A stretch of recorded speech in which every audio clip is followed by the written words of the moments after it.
한 가지 광고를 드리자면 이번에 저희가 이렇게 비대면을 하는 것은 보건당국에서 저희들에게 강제로 그렇게 2주 동안 문을 닫으러 간 것이 아니라 저희들이 선제적으로 교회 안에 문제가 그런 일이 있어가지고 저희가 이제 자발적으로 그렇게 한 것입니다. 그래서 여러분들이 너무 막 심각하게 이것들을 너무 받아들이지 아니하셨으면 좋겠습니다. 그래서 이렇게 당분간은 우리가 좀 이렇게 조심해서 우리가 좀 지냈으면 좋겠고, 보니까는 요즘에 또 이 위드 코로나 하다 보니까는 사람들이 좀 많이 이렇게 좀 느슨해진 것 같아요. 그래서 오늘 또 막 2,500명이 넘었다고 그러는데, 어쨌든 우리 성도님들 늘 건강 관리 잘 하시고, 또 저희가 교회 안에서 저번 주에도 다 이제 또 청소도 다 했습니다. 그래서 여러분들이 걱정하지 마시고, 저희가 따로 광고를 드리면 그때 우리가 같이 이렇게 함께 모여서 예배를 드렸으면 좋겠습니다. 추후에 우리가 언제 다시 모일지에 대해서는 추후에 다시 광고를 드리겠습니다. 우리가 계속해서 이제 고린도서 5장부터 우리가 계속해서 말씀을 보고 있는 것은 무엇이냐면 교회의 거룩성을 해하는 것들, 교회의 거룩성을 훼손하는 것들에 대해서 그런 어떤 문제에 대해서 사도 바울이 계속해서 지적을 하고 있습니다. 세 가지에 대해서 5장부터는 세 가지에 대해서 이야기를 하는데 무엇이 교회의 거룩성들을 훼손하는가? 첫째로는 가까운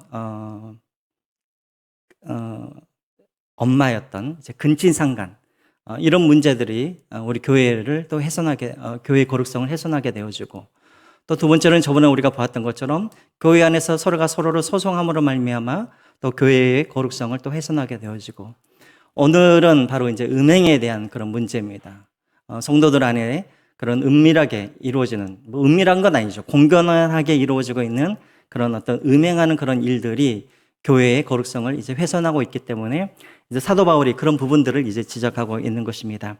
먼저 여러분, 우리가 오늘 이 문제를 다루기 전에 우리가 좀 배경을 좀 알았으면 좋겠습니다. 제가 고린도전서 처음 시작할 때 서론 부분에 고린도라는 이 지역은 헬라, 그리스 철학이 아주 발달된 지역이라고 제가 말씀을 드렸죠.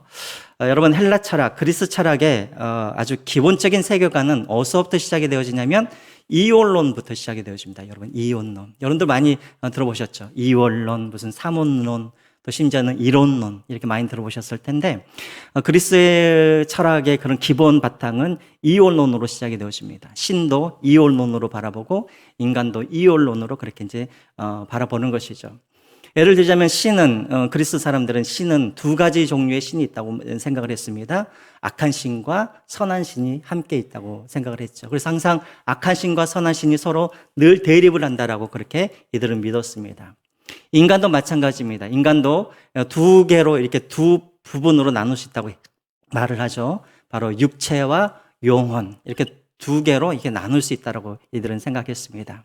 자, 그런데 신도 악한 신이 있고 그리고 선한 신이 있는 것처럼 인간의 육체와 이 영혼도 악한 것이 있고 선한 것이 있다고 이들은 믿었어요.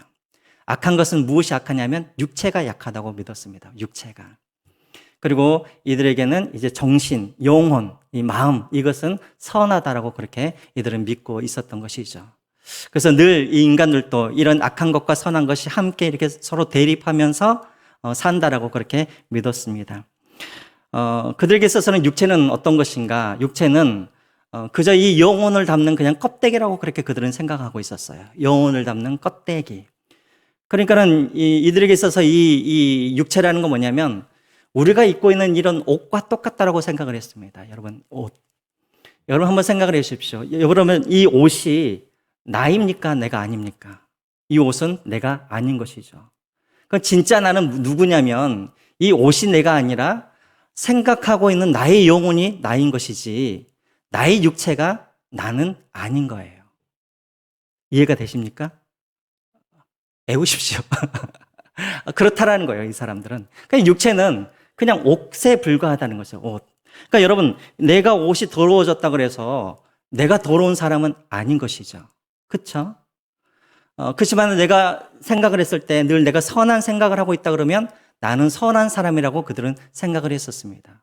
옷이 아무리 깨끗하다고 해서 내가 깨끗한 사람도 아니고 옷이 더럽다고 해서 내가 더러운 사람도 아니었다라는 거예요. 이렇게 분명하게 영혼과 육신을 갖다가 이렇게 분리하면서 이들은 살았습니다. 그리고 이제 이들이 이제 죽어서 이제 하늘나라로 갈 때, 천국으로 갈 때, 뭐 이데아라는 곳으로 갈 때, 이들에게 있어서는 영혼이 천국으로 가는 것이지 이 육신은 이 땅에서 그냥 소멸된다라고 그렇게 믿었다라는 것이죠. 그러니까 그리스 사람들은 뭐 고린도 교회 사람들도 마찬가지였지만, 그래서 이런 육신을 중요하게 생각하지 않았어요. 그냥 육신은 그냥 마음대로 그냥 사용해도 된다라고 생각을 했습니다. 심지어는 이 육신을 가지고 사람들과 음행을 저질러도 이것은 내가 아니기 때문에 그것은 상관없다고 생각을 했어요. 항상 나의 영혼만 깨끗하면, 내가 좋은 생각을 갖고 내가 지혜를 깨닫고 내가 그냥 깨끗한 그런 어떤 생각을 늘 가지고 살면 나는 그냥 깨끗한 사람이라고 그들은 그렇게 믿었다라는 것입니다. 그러니까 결론은 무엇인가? 육체는 그냥 아무렇게나 그냥 사용해도 되는 거예요. 죄를 범해도 되고 음행을 저질러도 되고 뭐 그냥 그렇게 그들은 그렇게 믿었다라는 것입니다. 자, 그런데 이러한 사상이 누구에게까지 미치게 되어지냐면 바로 고린도 교회 성도들에게도 이런 사상이 미쳤다라는 것이죠. 사실은 고린도 교회 성도들은 어렸을 때부터 사실은 이런 것들을 배우면서 그렇게 자랐던 것이죠. 사실은. 그리고 또 한 가지, 또 이들에게 어떤 사상이, 신학이, 또 믿음이 또 영향을 미쳤냐면, 사도 바울이 가르쳤던 그런 자유에 대한 그런 오해가 있었습니다. 자유에 대한 이 오해는 이 고린도 교회만 가지고 있었던 것이 아니라 갈라디아 교회도 이런 오해가 있었었고 로마 교회도 사실은 이런 오해가 있었었죠. 어떤 오해가 있었냐면, 여러분 갈라디아서 5장 1절을 한번 보시겠어요? 제가 한번 보여주시겠습니까? 갈라디아서 5장 1절에 보면은 이런 말씀이 있죠. 그리스도께서 우리를 자유롭게 하려고 자유를 주셨으니 그러므로 굳건하게 서서 다시는 종의 멍에를 매지 말라라고 그렇게 되어 있습니다. 다시 말하면 예수님께서 우리 이 땅에 오시는 이유는 무엇이냐면 우리를 위해서 죄 죽으심으로 말미암아 우리를 죄로부터 죽음으로부터 우리에게 완전한 자유를 주셨다라는 것이죠. 그렇기 때문에 이제 이 자유에 대한 오해가 생겨서 갈라디아 사람들도 마찬가지고 고린도 교회도 마찬가지고 심지어는 이 고린도 교회 성도들도 하나님께서 우리에게 자유를 주셨으니까 이제는 우리는 무엇이든지 다 할 수 있다라고 그들은 그렇게 오해를 했다라는 것입니다. 자, 그러니까 한번 여러분 생각해 보십시오. 고린도 교회 성도들, 우리는 무엇이든지 다 할 수 있는 그런 자유가 있다. 그리고 우리의 몸은, 우리의 육체는 중요한 것이 아니기 때문에 얼마든지 이것을 자유롭게 사용할 수 있다라고 그들은 생각했기 때문에 비록 이들이 예수 그리스도를 믿고 교회를 다니긴 하였지만 여전히 이들은 과거에 예수님을 믿지 않았던 그런 습관들을 버리지 아니하고 여전히 비밀이 아니라 공공연하게 그들은 음행을 행하고 그것을 부끄러워하지 않았다라는 것이죠. 그래서 여러분 이제 12절과 13절에 보면은 그때 당시 고린도 사람들이 그리고 고린도 교회 성도들이 어떤 생각을 가지고 있었는지 사도 바울이 그것에 대해서 지적을 합니다. 먼저 자유에 대해서는 이들이 어떻게 생각을 했냐면 12절을 한번 보겠습니다.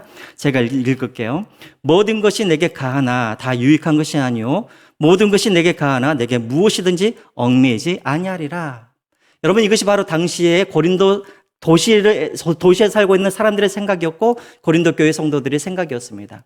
우리는 예수님께서 우리에게 자유를 주셨고 그리고 우리의 육신은 중요하지 않기 때문에 이것은 어차피 소멸되기 때문에 우리는 마음껏 이 자유를 우리는 누릴 수 있다라고 그들은 생각을 했다라는 것이죠. 그럼 뭐든지 우리는 할 수 있다라고 그렇게 생각을 했다라는 것입니다.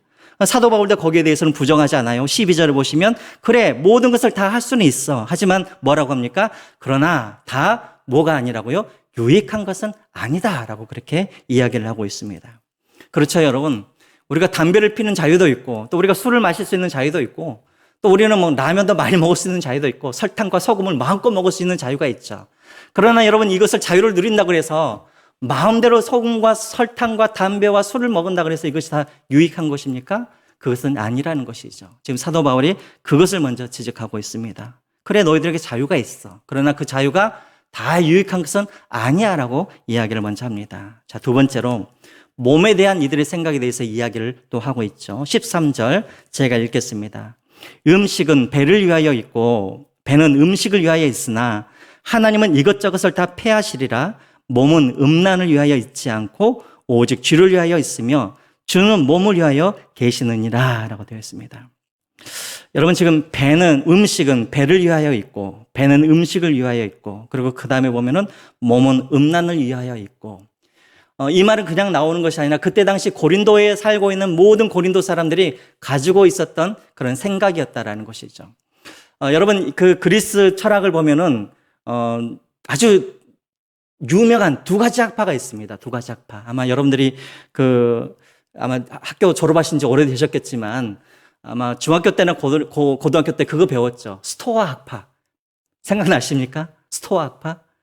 그리고 또 에피쿠로스 학파. 막 맨날 배웠죠. 에피쿠로스 학파. 에피쿠로스 학파가 뭐냐면 바로 쾌락주의입니다. 쾌락주의. 그 스토아 학파는 뭐냐면은 금욕주의자들입니다. 금욕주의. 자, 근데 이 쾌락주의나 금욕주의는 다 어디서 시작되어지냐면 인간의 육신은 악하다는 것부터 시작이 되는 거예요. 그렇죠? 인간의 육신은 악하기 때문에 이것은 중요하지 않기 때문에 쾌락주의자들은 어떻게 생각을 했냐면 그냥 인간의 육신은 아무것도 아니기 때문에 그냥 이 땅에서 그냥 쾌락을 즐기면서 살면 된다라고 생각을 했어요.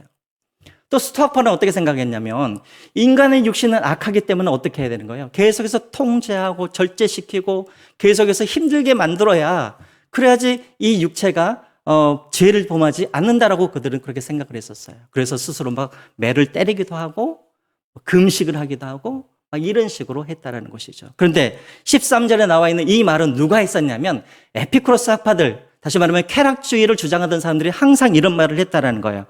신이 왜 우리를 인간의 육신을 왜 주었는가? 첫째로는 우리에게 배를 위하여서, 음식은 배를 위하여서. 무슨 말입니까? 우리에게 먹는 쾌락을 즐거움을 얻게 하기 위해서 우리에게 육신을 주었다고 그들은 믿었다라는 거예요. 또 두 번째로 왜 신이 우리에게 육신이라는 걸 주었는가? 왜 남자와 여자를 만들었는가? 남자와 여자를 만들어서 서로 육체적인 그런 관계를 맺게 함으로 말미암아 거기에서 오는 그런 쾌락을 누리도록 하기 위해서 신이 우리에게 육신을 주었다라고 그렇게 믿었다라는 거예요. 지금 13절에 사도 바울이 지금 이것을 이야기하고 있는 거예요. 하지만 사도 바울이 뭐라고 그럽니까? 자, 그래, 그 말은 맞다. 그것은 세상 사람들, 그리스도 철학을 하고 있는 사람들의 생각이지만 하지만 너희들은 그리스도인들이 아니냐. 하나님은 뭐라고 하시냐면 하나님은 우리 그리스도인들은 누구냐면 우리의 몸은 먹는 것을 위해서 있는 것이 아니라 또 육체적인 어떤 관계를 맺어서 쾌락을 얻기 위해서 있는 것이 아니라 우리의 몸은 13절 후반절에 뭐라고 나와 있습니까? 주를 위하여 있다라고 그렇게 말을 하고 있다라는 것이죠. 다시 말하면 우리 몸은 우리의 것이 아니라 주님의 것이고 그러하기 때문에 우리는 우리의 몸을 누구를 위하여? 주님을 위하여서 그렇게 사용해야 한다라고 13절에 말을 하고 있는 것이죠. 자, 여기까지 여러분들이 들으시면 목사님, 이거는 이런 이혼론적인 이런 사고는 과거에 그냥 고린도 교회 성도들의 문제이지 우리랑은 아무 상관이 없는 문제 아닙니까? 꼭 이것을 공부를 해야 되나요? 라고 이렇게 말씀하시는 분도 있을 거예요. 하지만 여러분, 우리도 알게 모르게 우리 안에는 이런 이혼론적인 사고들을 우리는 가지고 있어요. 제가 아마 옛날에도 한번 여러분들에게 말씀을 드렸는데요. 여러분 한번 생각을 해보시죠. 만약에 여러분들이 교회를 열심히 다녔는데 믿지 않는 남편과 결혼을 해가지고 여러분들이 이제 시댁에 갔습니다. 시댁에 갔더니 그 시댁은 교회를 안 다니는 집안에다가 매달마다 제사가 있는 그런 집안이라고 한번 상상을 해보세요. 나는 그리스도인이라고 나는 제사를 안 드리려고 그러는데 제사를 안 드리면 어떻게 하겠습니까? 시부모님들이 계속해서 나를 핍박하겠죠. 자, 그런데 어떤 목사님이 이렇게 조언을 합니다. 자매님, 가정에서 그렇게 불화를 일으키면 어떡합니까? 귀신은 실제적으로 있지도 않는 것이고 자매님은 마음으로 예수님을 믿고 있기 때문에 절을 한들 그것이 무슨 문제가 있겠습니까? 마음으로 예수님만 잘 믿으면 되는 것이죠. 그러니까 자매님, 절을 하십시오.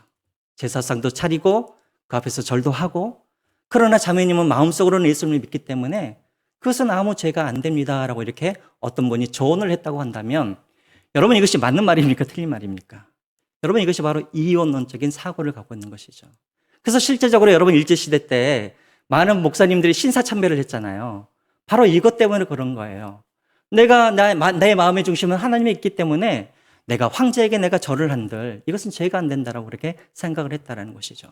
마음이 중요하다고 생각하는 것, 보여지는 것은 중요하지 않다라고 생각하는 것, 이것이 바로 여러분 고린도 교회들이 갖고 있었던 그런 생각들이었고 오늘날도 이런 마음을 갖고 사는 분들이 있다라는 거예요. 여러분 어떤 분들을 보세요. 교회에 헌금을 하나도 안 내요. 그런데 이제 그분이 이렇게 말을 해요. 저는 헌금을 내지는 않지만, 그러나 저는 헌금을 내는 그런 마음으로 나는 하나님께 제 마음을 드리고 있습니다.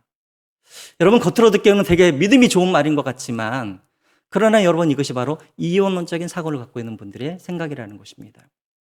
여러분, 전도를 하면 이런 분들 많이 보죠. 저는 교회를 다니지는 않은데 그래도 마음속으로는 하나님을 믿고 있습니다. 생각해 보면 정말 그러면 이분이 믿음이 있는 건가? 정말 믿음이 있는 건가요, 여러분? 말씀을 듣지도 않고 또 성경을 읽지도 않고 그냥 마음속으로 하나님을 믿고 있다라고 그렇게 말을 한들 그게 믿는 것이겠습니까? 근데 그렇게 사는 사람들이 있다라는 거예요. 실제적으로. 교회는 안 다니지만, 말씀을 듣지는 않지만 나는 하나님을 믿고 있습니다. 뭐가 중요하다는 거예요? 마음이 중요하다는 것이죠. 보이는 것은 중요한 것이 아니라는 것이죠. 여러분, 우리 안에도 그런 것들이 얼마나 많이 있습니까? 이거 외에도. 그렇죠? 예배 자리에 나오진 않지만 나는 어디 있든지 나는 예배를 드리고 있습니다.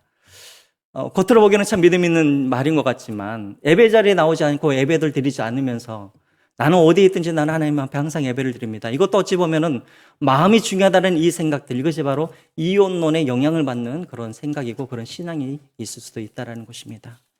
이거는 고린도 교회 문제가 아니라 우리의 문제일 수도 있다는 거예요. 여러분 기억하십시오. 항상 마음이 가면은 여러분 몸도 함께 가는 거예요. 여러분 그래서 우리 기독교는 마음 따로 몸 따로 이게 아닙니다. 기독교는 항상 마음과 몸이 함께 가는 것이 바로 기독교인 거예요.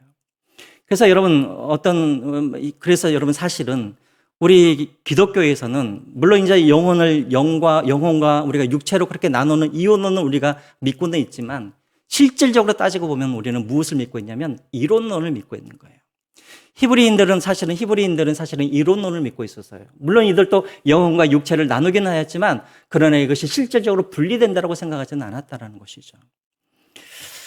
자, 그러면 여러분 계속해서 보겠습니다. 그래서 이제 사도 바울이 이제 14절부터는 무엇에 대해서 이야기를 하냐면 그러면 왜 우리는 이 몸을 잘 간수를 해야 되는지, 왜 우리는 음행을 피해야 되는지에 대해서 이제 14절부터 쭉 이야기를 하고 있습니다. 18절까지요. 먼저 여러분 14절을 보겠습니다. 왜 우리는 이 몸을 잘 관리를 해야 하는가? 바로 14절.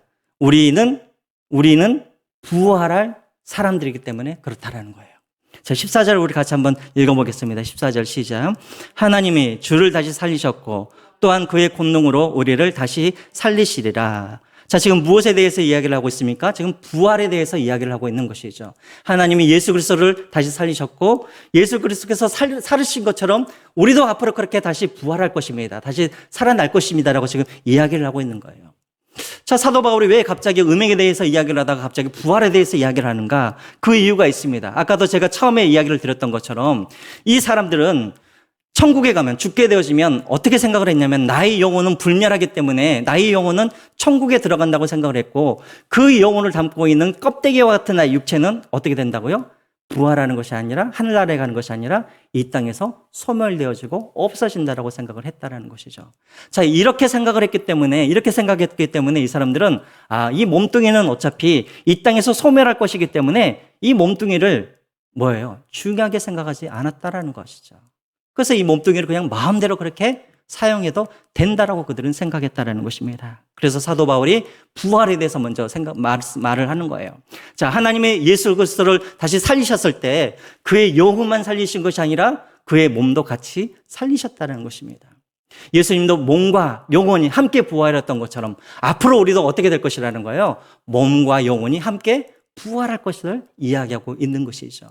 지금 너희들은 이 몸을 하찮게 여기지만 이 몸은 어떤 몸이냐면 앞으로 부활할 몸이요 영원한 그런 새 땅과 새 하늘과 새 땅에서 영원히 살 그런 몸이라는 것을 다시 한번 이야기하고 있는 것입니다. 그런데 여러분 여기서 우리가 한 가지 오해해서는 안 됩니다. 목사님 우리가 지금 갖고 있는 이 몸으로 우리가 새 하늘과 새 땅에서 우리가 삽니까? 그것은 아니죠. 그렇죠? 여러분. 예. 만약에 이 몸을 가지고 우리가 새하늘과 새 땅에서 산다면 우리가 죽었을 때 화장을 하면 안 되잖아요. 그렇죠? 하나님께서는 우리가 부활할 때 더 아름다운 몸으로, 더 영화로운 몸으로, 그리고 새하늘과 새 땅에서 살아갈 수 있는 아주 적합한 그런 몸으로 하나님은 다시 한번 우리를 부활시켜 주실 거예요.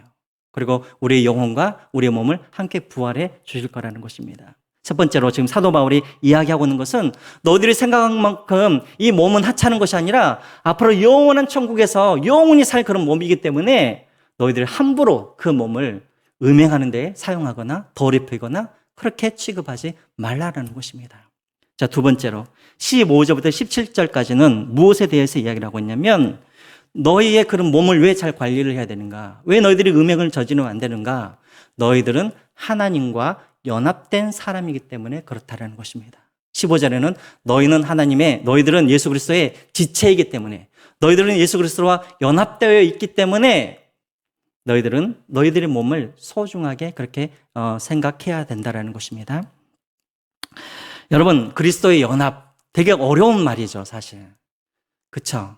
그리스도와 연합된다는 게 대체 무언가? 내가 예수 그리스도 안에 살고 예수 그리스도께서 내 안에 살고 예수 그리스도께서 나와 연합된다는 말이 무슨 말인가? 참 이게 쉬운 말은 아니에요. 여러분, 우리가 예수 그리스도를 우리가 믿을 때 우리가 우리의 그런 힘으로 예수 그리스도를 믿습니까? 아니면은 누구의 도움으로 우리가 예수 그리스도를 믿나요? 성령님의 도우심으로 우리가 예수 그리스도를 믿게 되는 것이죠. 자, 그러니까 여러분, 우리가 예수 그리스도를 믿을 때에는 먼저 어떤 일들이 먼저 일어나냐면 성령님이 먼저 우리 안에 들어오시는 거예요. 이것을 뭐라고 그러냐면 뭐라 그래요? 세례라고 하죠. 그러면 성령님께서 우리 안에 들어오셔서 우리가 성령 세례를 맡게 되어지면 어떤 일이 벌어지냐면 그리스도와 우리가 연합되어지게 되는 거예요. 그리스도와 우리가 연합되어지면 이제 어떤 일들이 벌어지냐면 예수 그리스도의 죽음이 누구의 죽음이 되는 거예요? 나의 죽음이 되어지고 예수 그리스도의 부활이 누구의 부활이 되는 거예요? 나의 부활이 되는 거예요. 그리고 그 이후에도 내가 예수 안에 살고 예수님이 내 안에 사는 이런 신비한 이런 연합들이 우리 안에 이루어진다라는 것입니다. 그리고 15절에 말한 것처럼 이제는 내가 예수님의 지체가 된다라는 거예요. 무슨 말이냐면 머리는 예수님이신데 예수님의 팔, 예수님의 손, 예수님의 발, 이것은 내가 그 지체가 되어진다라는 것입니다. 근데 여러분, 이것이 참 어려워요, 이 개념이. 대체 이게 대체 뭔가. 그래서 여러분 16절에 보면은 사도 바울이 이제 이것을 이해시켜주기 위해서 사도 바울이 무엇과 비교를 하냐면 부부관계에 대해서 비교를 해요. 부부관계에 대해서 설명을 합니다. 그것을 비유해서 16절을 한번 보겠습니다. 16절에 보면은 창녀와 합하는 자는 그와 한 몸인 줄을 알지 못하느냐 일러스되 둘이 한 육체가 된다 하셨나니라고 되어 있죠. 여러분 16절 뒤에 보면은 일러스되라는 말이 무슨 말입니까? 하나님께서 말씀하시기를 가라사대 이런 말이겠죠. 여러분 성경 어디에 둘이 한 육체가 된다 하셨나니 이런 말이 어디에 나와 있습니까? 성경에. 네? 창세기 어디에 나와 있습니까? 2장에 나와 있죠. 2장에. 창세기 2장 24절에 보면은 하나님이 아담과 하와에게 이렇게 말씀하시죠. 한번 보여주시겠어요? 그 다음 거. 한번 같이 한번 볼까요? 이러므로 남자가 부모를 떠나 그의 아내와 합하여 둘이 한 몸을 이룰지로다 라고 그렇게 되어 있죠. 여러분 거기서 그의 아내와 합하여라는 이 말은 무슨 말이냐면 이제 남녀가 함께 이제 육체적인 어떤 그런 관계를 이렇게 갖게 되는 것이죠. 그러면 어떻게 되어지느냐? 부부가 한 몸을 이룬다라고 되어 있습니다. 근데 여러분 여기서 이제 몸이라는 이 단어가 참 중요한 단어예요. 여러분 몸이라는 이 단어를 소바라는 히브리어 단어를 사용했습니다. 소바. 원래 여러분 우리가 육체, 몸뚱이 이런 몸뚱이를 이야기할 때는 육체를 이야기할 때는 사눅스라는 단어를 사용하는데 오늘 이 본문에서 말하는 이 한 몸 할 때 이 몸은 사눅스라는 단어를 사용하는 것이 아니라 소바라는 소바래 죄송합니다. 이 소바 무슨 라면도 아니고 소마라는 이 단어를 사용하고 있어요. 이 소마는 무슨 말이냐면 단순히 이 육체적인 몸만을 이야기하고 있는 것이 아니라 나의 영혼과 함께 결합되어 있는 온전한 한 인격을 말하는 것입니다. 자, 그러면 이 말은 무엇이냐면 단순히 부부는 서로 부부 관계를 이렇게 맺고 성적인 관계를 맺게 되어지면 부부는 단순히 몸만 하나가 되는 것이 아니라 그들의 마음도 하나가 되어지고 그들의 생각도 하나가 되어지고 그들의 영혼도 하나가 되어진다는 그런 의미인 것이죠. 우리 부부는 안 그러는데요? 아마 그런 분들도 계실 수도 있는데 여러분 이것이 바로 부부의 신비로운 거예요. 그러니까 그리스도와 우리가 하나 된다는 것 잘 이해가 안 되어지는데 부부를 통해서 지금 하나님께서 말씀하시는 거예요. 자, 그래서 여러분 한번 생각을 해보세요. 부부가 함께 이부자리에 덮고 함께 잠을 자면서 부부가 어떻게 되어집니까? 서로 닮아가죠. 부부의 생각이 닮아가지고 부부의 생각이 닮고 부부의 마음이 닮고 또 부부의 영이 하나가 되어지고 그래서 내 아내가 아프면 나도 아프고 내 아내가 슬프면 나도 슬퍼지고 내 아내도 기쁘면 나도 기뻐지고 이렇게 한 몸이 된다는 것입니다. 전혀 끄떡끄떡 안 하시는데 내 남편은 남편이고 나는 나다. 아주 이런 표정이신데 이게 바로 여러분 부부의 신비한 거라는 것이죠. 다른 사람인데 함께 잠자리를 하면서 그 사람이 내가 되고 내가 그 사람이 되어지는 것. 그렇다면 여러분 헬라 그리스 철학은 어떠냐면 육체는 육체 따로 한 영혼은 영혼 따로기 때문에 육체끼리 서로 잠을 잔다고 그래서 이들이 한 영이 되는 것은 아니지만 성경에서는 뭐라고 그러냐면 잠잔다라는 것은 그냥 몸이 하나가 섞이는 것이 아니라 뭐가 된다라는 거예요. 그들의 영이 하나가 되어지고 그들의 마음이 하나가 되어지고 그들의 생각이 하나가 되어진다라고 성경은 그렇게 이야기를 하고 있다라는 것입니다. 무슨 말인지 아시겠죠? 자, 그렇다면 우리는 어떤 사람들입니까? 우리는 17절에 본 것 같이 우리는 어떤 사람이냐면 우리는 주와 합하는 자는 한 영이니라. 우리는 어떤 사람이냐면 우리는 이미 예수 그리스도와 합하여서 연합하여서 우리는 예수님과 몸만 하나가 된 것이 아니라 예수님과 마음이 하나가 되어지고 예수님과 영이 하나가 되어지는 그런 연합을 우리는 이룬 사람인데 우리가 어떻게 또 창녀들과 함께 몸을 섞으면서 그들과 한 영이 되어지고 그들과 한 마음을 이루고 그렇게 살아갈 수가 있냐는 것이죠. 그때 당시 고린도 사람들은 어떻게 생각을 했냐면 아닙니다. 우리 영혼은 하나님께 우리는 드렸고 우리는 하나님을 믿지만 우리 육체는 어떻게 해도 된다고 생각을 했다고요? 그냥 음행을 저지르고도 된다라고 생각을 했다라는 것이죠. 하지만 하나님과 사도 바울은 그게 아니라는 거예요. 단순히 잠을 잔다라는 것은 그냥 육체적으로만 어떤 음행을 저지르는 것이 아니라 그것은 몸과 생각과 영혼이 하나 되는 그런 작업이라는 것이죠. 근데 이 고린도 교인 성도는 뭐라고 그런다고요? 영혼은 하나님께 나의 육체는 그냥 창녀들과 잠을 잔다라고 이렇게 생각을 했다라는 것이죠. 그건 말이 안 된다라는 것입니다. 여러분 이해가 되시죠? 여러분 부인이 3명이 있는 부인이 있습니다. 그러면 이 사람이 남자가 첫째 부인에게는 내 육체를 주고 둘째 부인에게는 내 마음을 주고 셋째 부인에게는 나의 영혼을 주고 이렇게 여러분 가능한가요? 불가능한 것이죠. 내 몸을 주면 내 마음과 내 영혼을 다 주는 것이죠. 자, 지금 이 말을 하고 있는 거예요. 너희들이 생각했을 때는 내가 음행을 행한다는 것이 단순히 너희 육체만 그렇게 창녀에게 주는 거라고 너희들이 생각하지만 그건 아니라는 것이죠. 다 주는 거라는 것입니다. 그런데 우리는 어떤 사람이라고요? 우리는 이미 예수 그리스도와 연합한 사람이고 우리의 몸과 마음과 영혼을 다 주님께 드린 사람이기 때문에 이걸 분리할 수가 없다라는 것이죠. 근데 너희들은 어떻게 그것이 분리된다고 생각을 하고 어떻게 그렇게 음행을 저지를 그런 생각을 하느냐. 지금 이 말을 하고 있는 것입니다. 여러분 무슨 말인지 조금은 이해가 되십니까? 제가 잘 설명을 하고 있는지 잘 모르겠지만 그래서 이런 부부관계를 통하여서 지금 너희들이 생각하는 것이 얼마나 틀렸는지에 대해서 지금 이야기를 하고 있는 것이죠. 자, 세 번째로는 왜 몸을 중요하게 생각해야 되는가? 이 음행이라는 이 죄가 얼마나 심각한 건지에 대해서 지금 이제 사도 바울이 18절에 이야기를 하고 있습니다. 18절 제가 읽겠습니다. 음행을 피하라. 사람이 범하는 죄마다 몸 밖에 있거니와 음행하는 자는 자기 몸에 죄를 범하느니라 라고 되어 있습니다. 여기서 여러분 음행을 피하라 할 때 이 피하라는 말은 원어의 뜻은 무엇이냐면 도망가라라는 뜻입니다. 도망가라. 여러분 도망간 사람 누가 있습니까? 누가 도망갔죠? 여자를 보고 누가? 요셉이. 그렇죠. 여러분 음행은 절대 우리가 극복할 수 있는 게 아니에요. 왜? 음행은 강하기 때문에 그래요. 그래서 성경에서는 피하라, 도망가라고 말을 해요. 그만큼 음행이 강하기 때문에 그렇다라는 것입니다. 그 음행이 얼마나 무서운 죄인가 18절 후반에 거기에 대해서 나와 있습니다. 범하는 죄마다 몸 밖에 있거니와 음행하는 자는 자기 몸의 죄를 범하느니라 라고 되어 있죠. 사실 여러분 이것은 좀 난해 구절이에요. 이것을 좀 해석하기가 어려운데 그냥 쉽게 해석을 하자면 이것입니다. 여러분 보통 이게 범하는 죄마다 몸 밖에 있거니와 이 말이 무슨 말이냐면 여러분 보통 만약에 제가 누군가를 살인을 좀 그렇지만 누구에게 살인을 했어요. 그러면 여러분, 해를 누가 받는 거예요? 제가 해를 받습니까? 아니면은 살인 당한 사람이 해를 받나요? 살인을 당하는 사람이 해를 받게 되어 있죠. 자, 제가 누구에게 거짓말을 합니다. 사기를 칩니다. 그럼 여러분, 해를 누가 당합니까? 내가 당하는 것이 아니라 누가 해를 당해요? 내가 사기친 그 사람이 해를 당하는 것이죠.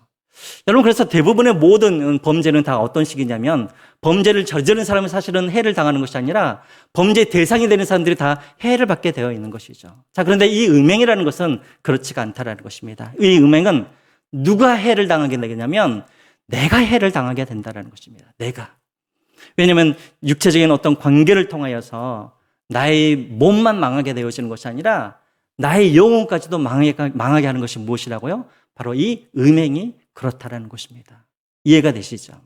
자, 그래서 여러분 보십시오. 우리 주변에도 보면은 유명한 사람들, 유명한 무슨 사람들 갑자기 사라지게 되어지면 무슨 일 때문에 많이 사라지게 되냐면 바로 이런 문제 때문에 많이 사라지게 되어지죠.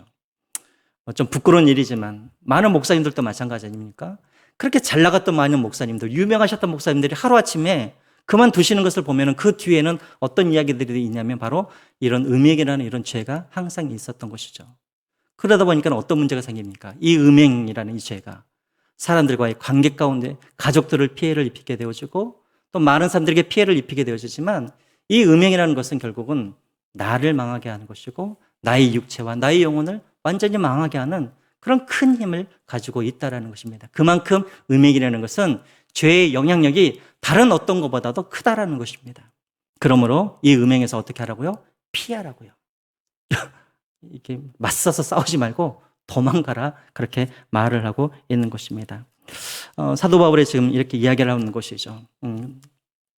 그러므로 너희들의 몸을 함부로 그렇게 사용하지 말고 특별히 음행을 조심하라라고 그렇게 이야기를 합니다.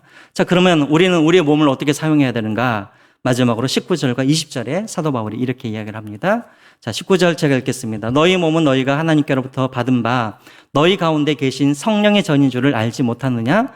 너희는 너희 자신의 것이 아니라 값으로 산 것이 되었으니 그런즉 너희 몸으로 하나님께 뭐하라? 영광을 돌리라 라고 되어 있습니다. 먼저 기억해야 할 것이 있습니다. 여러분, 우리의 몸은 누구 것이라고요? 우리의 것이 아니라 하나님의 것이라고요. 왜요? 주님의 피값으로 우리의 몸을 샀기 때문에. 그래서 우리가 비록 자유를 주셨지만 그러나 우리는 이 자유를 우리를 위해서 사용하는 것이 아니라 우리는 이 자유를 가지고 어떻게 해요? 하나님의 영광을 위하여서 우리는 우리의 몸과 자유를 그렇게 사용해야 한다는 것입니다. 자, 그렇다면 어떻게 하는 것이 하나님께 영광 돌리는 것인가? 어떻게 나의 몸으로 하나님께 영광을 돌릴 수가 있는가? 19절에 나와 있죠. 19절에 뭐라고 되어 있습니까? 너희 몸은 너희가 하나님께로 받은 바 너희 가운데 계신 성령의 전인 줄을 알지 못하느냐라고 되어 있지 않습니까? 바로 우리가 이 땅에서 하나님의 성전으로 살아가는 것, 이것이 바로 뭐라고요? 하나님께 영광 돌리는 그런 삶이라는 것입니다. 하나님의 성전으로 살아가는 것. 그렇다면 여러분, 제가 저번 주에도 여러분들에게 말씀을 드렸지만 대체 우리가 성전으로 살아간다는 게 무엇인가? 우리가 하나님의 성전으로 살아간다는 의미가 무엇인가? 첫째는 우리가 거룩하게 살아라라는 그런 의미인 것이죠. 거룩하게 살아야 된다는 것입니다. 여러분, 구약시대 때 여러분 성전 아무나 들어갈 수 있었습니까? 아니죠. 성전 안으로는 오직 제사장만 들어갈 수가 있었고, 그리고 그 성전을 넘어서 지성소는 누구만 들어갈 수 있었어요? 오직 대제사장만이 1년에 한 번 들어갈 수가 있었습니다. 만약에 다른 사람들이 들어가게 되었으면 그것은 성전을 더럽히는 것이었기 때문에 그 사람은 그 즉시 죽임을 당할 수밖에 없었다는 것이죠. 자, 우리가 성전으로 살아가야 된다는 말은 무슨 말이냐면 우리가 거룩하게 살아가야 된다는 말입니다. 거룩하게 살아간다는 말은 무슨 말이냐면 우리가 세상과 구별되어지는 그런 삶을 살아야 된다는 것이죠. 세상과 구별되어지는 세계관을 가지고 세상과 구별되어지는 그런 가치관을 가지고 또 세상과 구별되어지는 그런 말과 행동과 그런 생각으로 우리가 이 세상에서 살아가야 된다는 것입니다. 이것이 바로 성전으로 사는 삶의 첫 번째 삶인 것이죠. 자, 두 번째로 우리가 성전으로 살아간다는 말은 무슨 말이냐면 제가 지난주에도 여러분들에게 말씀을 드렸지만 하나님께서 우리에게 성막을 지으셨을 때 출애굽기 19장과 20장, 19장에 보시면은 하나님께서 모세에게 너는 성막을 지어라 하시면서 하나님께서 세 가지를 약속을 하셨는데 첫 번째로는 왜 성막을 지어라 하셨는가? 이 성막에서 하나님께서 임재하심으로 말미암아 뭐 하신다는 거예요? 우리를 만나 주시겠다라는 약속을 하신 것이죠. 다시 말하면 성막은, 성전은 어떤 곳이냐면 하나님이 우리를 만나 주시는 장소가 바로 성막이고 성전입니다. 자, 두 번째로 이 성전은 또 어떤 역할을 했냐면 사람들이 죄를 지었을 때 이 성전 앞에 나와서 하나님께 제사를 지내면 하나님께서 우리의 죄를 용서해 주시고 그리고 우리 그 땅을 고쳐주신다라고 하나님께서 약속해 주셨죠. 다시 말하면 이 성전은 어떤 곳이냐면 우리의 죄를 용서해 주시고 그리고 이 땅을 고쳐주시기 위해서 우리에게 성전을 짓도록 하셨습니다. 자, 세 번째로 이 성전은, 이 성막은 왜 짓게 하셨냐면 하나님이 거기에서 이스라엘 백성들에게 말씀하시기 위해서 하나님께서 성막을 짓도록 하셨습니다. 자, 그렇다면 여러분 이제 정리를 한번 해보죠. 우리가 성전으로 산다라는 게 무엇인가? 바로 하나님이 성전인 우리를 통하여서 누구를 만나시기를 원하십니까? 바로 하나님을 믿지 않는 사람들을 만나기를 원하신다는 것이죠. 또 하나님이 성전은 우리를 통해서 무엇을 하기를 원하십니까? 예수님을 믿지 않고 죄 가운데 있는 사람들에게 우리를 보내심으로 말미암아 그들의 죄를 용서해 주시고 그 땅을 고쳐주시기 위해서 우리를 성전으로 삼으셨다는 것입니다. 자, 세 번째로 하나님께서 우리를 성막으로 성전으로 삼으신 이유가 무엇이냐면 하나님은 우리를 통해서, 성전은 우리를 통해서 이 세상에 뭐 하기 위해서? 말씀을 전하기 위해서 하나님이 우리를 성전으로 그렇게 삼으셨다는 것입니다. 여러분 기억하십시오. 우리가 성전으로서 우리가 이 세상에서 어떻게 살아가야 되는가? 이 세 가지 일을 하기 위해서 사람들에게 보이지 않는 하나님을 보여주고 만나게 하기 위해서, 두 번째로는 예수 그리스도를 전함으로 말미암아서 그들이 죄 사함을 받게 하도록 하기 위해서, 세 번째로는 하나님의 말씀을 그들에게 들려주기 위해서 우리를 성전으로 그렇게 삼으셨다는 것입니다. 마지막으로 여러분 우리가 성전으로 산다는 의미는 무엇이냐면 여러분 성전은 무엇입니까? 하나님께서 임재하셨기 때문에 성전인 것이죠. 참 다시 말해서 너희들은 성전이란 말은 무엇이냐면 늘 우리 안에 누가 계신다는 말입니까? 하나님이 계신다는 것이죠. 내가 이마트에 가 있어도 하나님이 그곳에 나와 함께 계시고, 내가 직장에 가 있어도 거기에 하나님이 성전이 나와 함께하고 계시고, 내가 혼자 있을 때도 하나님은 그때 나와 함께 계시고, 아무 다른 사람들이 나를 보지 않고 있을 때에도 하나님은 그때 나와 함께 계신다는 것입니다. 다시 말하면 우리가 성전으로 산다는 말은 하나님 앞에서 산다는 말입니다. 코람데오의 신앙. 여러분 CCTV가 있으면 우리가 죄를 지을 수 있습니까? 못 짓습니까? 네? CCTV가 있어도 우리는 담대하게 죄를 짓습니까? 아니죠. CCTV가 항상 있다고 생각하면 우리는 죄를 지을 수가 없는 것이죠. 마찬가지입니다. 성전이다라는 말은 뭔 말이냐면 늘 하나님께서 우리와 함께 계시고 우리를 보고 계시고 늘 우리와 동행하고 계신다는 의미이죠. 다시 말하면 우리가 코람데오의 그런 신앙으로 우리가 살아가야 된다는 것입니다. 내가 혼자 있을 때, 아무도 보지 않고 있었을 때, 그래서 내게 유혹이 찾아왔을 그 순간에도 내가 성전인다라는 것을 잊지 말아야 된다는 것이죠. 하나님이 여전히 보고 계시고 함께 계신다라는 그것을 잊지 말라라는 것입니다. 여러분 이제 말씀을 맺겠습니다. 여러분 우리는 무엇을 하든지 우리에겐 자유가 있습니다. 그러나 여러분 그것이 다 우리에게 유익된 것은 아닙니다. 더불어 우리의 몸은 절대 우리의 영혼과 동떨어져 있는 것은 아닙니다. 그렇죠? 그리고 우리는 어떤 사람들이냐면 하나님의 성전이고 그리고 우리는 예수 그리스도와 연합된 그런 사람들인 것이죠. 그러므로 여러분 우리의 몸은 우리의 것이 아니고 하나님의 것이며 그리고 우리는 우리의 몸을 통하여서 늘 하나님께 영광을 돌려야 할 것입니다. 마지막으로 여러분 갈라디아서 5장 13절 한번 읽어보겠습니다. 갈라디아서 5장 13절. 우리는 우리의 자유를 어떻게 사용해야 되는가? 그 다음 걸 한번 보여주시겠어요? 갈라디아서 5장 13절. 네, 같이 한번 읽어볼까요? 중요한 말씀이기 때문에 시작. 형제들아 너희가 자유를 위하여 부르심을 입었으나 그러나 그 자유로 육체의 기회를 삼지 말고 오직 사랑으로 서로 종노릇하라. 네, 여러분 그 밑에 있는 로마서 6장 13절 말씀 우리 한번 같이 한번 읽어보겠습니다. 우리가 우리의 몸을 어떻게 사용해야 되는가? 시작. 오직 너희 자신을 죽은 자 가운데서 다시 산 자같이 하나님께 드리며 너희 지체를 의의 변기로 하나님께 드리라. 예. 여러분 이것이 바로 우리의 자유 그리고 하나님께서 우리에게 주신 우리의 몸 이것을 사용하는 그런 원리입니다. 여러분, 우리가 주신 이 자유를 육체의 기회로 삼지 마시고 서로가 사랑의 종로릇이 되어서 정말 서로를 그 주시는 자유로 서로를 사랑하고 섬길 수 있는 여러분들이 되었으면 좋겠습니다. 또 주께서 우리에게 주시는 이 몸, 이것을 가지고 죄의 그런 도구로 사용하지 마시고 정말 의의 변기로 그렇게 하나님께 드릴 수 있는 여러분들이 되시기를 주님의 이름으로 축원드립니다. 여러분, 함께 기도하겠습니다. 우리 함께 기도할 때요, 두 가지를 가지고 우리 함께 한번 기도했으면 좋겠는데요. 첫 번째로는 우리 젊은이들을 위해서 여러분 기도했으면 좋겠습니다. 젊은이들뿐만 아니라 우리 다음 세대들을 위하여서. 여러분, 제가 굳이 여러분들에게 설명하지 않아도 우리가 얼마나 음란한 세대를 우리가 살아가고 있는지, 얼마나 음란한 시대를 우리가 살아가고 있는지 여러분 잘 알고 계실 줄 압니다. 컴퓨터에서 뭐 하나만 잘못 눌러도 그냥 이상한 그런 음란한 그런 어떤 막 그런 화면들이 막 뜨기도 하고, 그래서 정말 우리 많은 다음 세대들이 정말 이런 음란한 그런 어떤 문화 환경 속에서 정말 이들이 살아가고 있는데, 주님, 사랑하는 우리 젊은 청년들, 그리고 사랑하는 우리 다음 세대들이 이런 음란한 문화로부터 그들을 지켜주시고 그들이 하나님의 거룩한 성전으로서 그들이 살아갈 수 있도록 하나님께서 그들을 지켜주십시오. 위해서 여러분 한번 기도해 주시기 바랍니다. 두 번째로는 지금 우리 자가격리를 하고 있는 우리 가족들이 있습니다. 그들을 위해서 여러분 함께 기도해 주시고 속히 하나님께서 그들을 고쳐주시도록 위해서 기도해 주시고, 마지막으로 이제 우리 고3 학생들, 지금 이제 또 다음 주가 또 시험인가요? 다다음 주가 시험인가요? 시험이고, 그 다음 지금 수시를 놓고 또 기다리는 우리 또 고3 학생들도 있습니다.